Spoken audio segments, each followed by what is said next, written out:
السلام علیکم ناظرین، میں ہوں آپ کا ہوسٹ زاہد بٹ۔ ناظرین، آپ کی اسکرین پر موجود ویڈیو گزشتہ روز 13 نومبر 2020 کو وادی نیلم Azad Kashmir line of control کی ہے، جہاں انڈین آرمی کی طرف سے کی گئی فائرنگ کے نتیجے میں کئی شہری شہادت نوش کر چکے اور درجنوں زخمی ہو چکے ہیں۔ کئی لوگوں کے درجنوں مکانات جل کر راکھ ہو چکے ہیں۔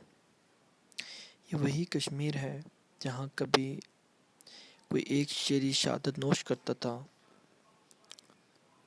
تو پورے پاکستان سمیت آزاد کشمیر میں ہڑتال اور آزادی کی تحریکیں اپنے عروج پر پہنچنے لگتی تھیں، لیکن